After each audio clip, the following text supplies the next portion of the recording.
जिस मंदिर को बनाने के लिए देश के हर कोने से, हर घर से चंदा इकट्ठा हुआ, उसी मंदिर के तहखाने में बने एक सीक्रेट कमरे में चंद लोग मिलकर भगवान राम के नाम का चढ़ावा चुराते रहे। महीनों तक कैमरों के सामने, बैंक स्टाफ के सामने, और किसी को खबर तक नहीं हुई। ये कोई फिल्मी कहानी नहीं, ये बात है जुलाई 2026 में अयोध्या में चल रही एक असली जांच की। और आज हम आपको बताएंगे पैसे चोरी कैसे हुआ, किसने किया और अब तक क्या क्या सामने आया है। बात शुरू होती है भारतीय स्टेट बैंक से। राम मंदिर ट्रस्ट का चढ़ावा गिनने का काम एसबीआई की निगरानी में होता है, लेकिन बैंक के अधिकारियों को महीनों पहले ही शक हो गया कि कुछ गड़बड़ है। नोटों की गिनती में जो हिसाब आना चाहिए वो नहीं आ रहा था। एसबीआई ने खुद ट्रस्ट को सुझाव दिया कि गिनती वाले स्टाफ को बदल दिया जाए, लेकिन आरोप है ट्रस्ट से जुड़े कुछ प्रभावशाली लोगों ने इस बदलाव को रुकवा दिया। स्टाफ वहीं का वहीं रहा। फिर 13 जून 2026 को उत्तर प्रदेश सरकार ने खुद ट्रस्ट के रिक्वेस्ट पर एक स्पेशल इन्वेस्टिगेशन टीम बनाई, एसआईटी बना दी। एसआईटी ने 23 जून को अपनी शुरुआती रिपोर्ट सौंपी और उसके 2 दिन बाद 25 जून को एफआईआर दर्ज हुई। इसके बाद शुरू हुई गिरफ्तारी की एक सीरीज। अब सवाल यह है, जहां हर कोने में कैमरे हो, जहां बैंक का स्टाफ मौजूद हो, ऑडिट टीम मौजूद हो, वहां चोरी कैसे मुमकिन हुई। जांच में सामने आया कि दान पेटियों से निकालने वाले मिले जुले नोटों को पहले 100 की गड्डियों में बांटा जाता था। आरोप है कि कुछ कर्मचारी जानबूझकर एक गड्डी में तय संख्या से ज्यादा नोट डाल देते थे, लेकिन वाउचर पर सिर्फ तय रकम ही लिखी जाती थी। बैंक भेजने से पहले वो एक्स्ट्रा नोट निकाल लिए जाते थे, जिसका हिसाब कहीं दर्ज ही नहीं होता था। एसआईटी की जांच में एक बड़ा एंगल और सामने आया। 2025 के कुंभ मेले के दौरान जब मंदिर में चढ़ावा एकदम से कई गुना बढ़ गया था, तब सबसे बड़ी रकम की हेराफेरी हुई होने का शक है।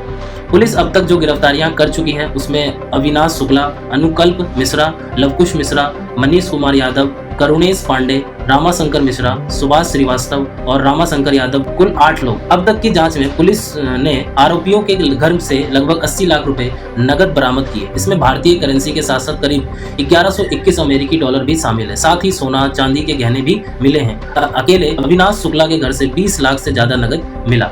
विदेशी करेंसी और गहने बरामद हुए। जांच एजेंसियों का अनुमान गबन की राशि करीब 7 करोड़ रुपए तक हो सकती है, जिसमें कैश के साथ साथ आभूषण भी शामिल हैं। विपक्षी दलों की तरफ से ये आरोप भी लगाया गया कि असली रकम इससे कहीं ज्यादा यानी 200 करोड़ रुपए तक हो सकती है। हालांकि ये दावा अभी तक आधारित तौर पर पुष्टि नहीं हुआ। और अब जांच में एक नया और चौंकाने वाला एंगल जुड़ा है। एसआईटी से पता लगाने की कोशिश कर रही है कि कई चोरी हुए सोने के गहनों को पिघलाकर बिस्कुट के आकार में तो नहीं बदल दिया गया, ताकि उनकी असली पहचान मिटाई जा सके। इसके लिए मंदिर से गहनों और मिंट से जुड़े ट्रस्टों के रिकॉर्ड मांगे गए हैं। इस पूरे मामले ने सिर्फ पुलिस जांच तक सीमित न रहकर राजनीतिक तूल भी पकड़ लिया। विपक्षी नेताओं ने इस मुद्दे को जोर शोर से उठाया, जिसके बाद ये मामला रातों रात राष्ट्रीय खबर बन गया। दबाव बढ़ने के साथ ट्रस्ट के जनरल सेक्रेटरी चंपत राय और सीनियर पदाधिकारी अनिल मिश्रा ने कथित तौर पर नैतिक जिम्मेदारी लेते हुए इस्तीफा की पेशकश की। वहीं दूसरी तरफ सुरक्षा में तैनात करीब 400 प्राइवेट सिक्योरिटी कर्मचारियों की भूमिका की भी जांच शुरू कर दी गई। उनकी ड्यूटी रोस्टर, सीसीटीवी फुटेज और आने जाने के रिकॉर्ड खंगाले जा रहे हैं। मामले की गंभीरता को देखते हुए राज्य सरकार ने एसआईटी को और वक्त दिया। अब जांच पूरी करने की डेडलाइन 15 जुलाई कर दी गई। साथ ही इस बात पर भी चर्चा चल रही है कि क्या इस केस को सीबीआई जैसी किसी एजेंसी को सौंपा जाए।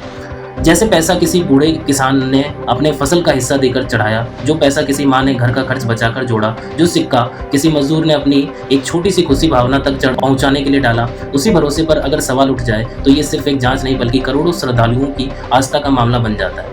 अभी जांच जारी है। 15 जुलाई को एसआईटी की फाइनल रिपोर्ट आनी है। सच सामने आना अभी बाकी है। हम इस मामले पर नजर बनाए हुए हैं। जैसे ही कोई नई अपडेट आएगी हम आपको सबसे पहले बताएंगे। अगर आपको ये वीडियो जानकारी भरा लगा तो वीडियो को लाइक करें, चैनल को सब्सक्राइब करें और अपनी राय कमेंट में जरूर बताएं। धन्यवाद।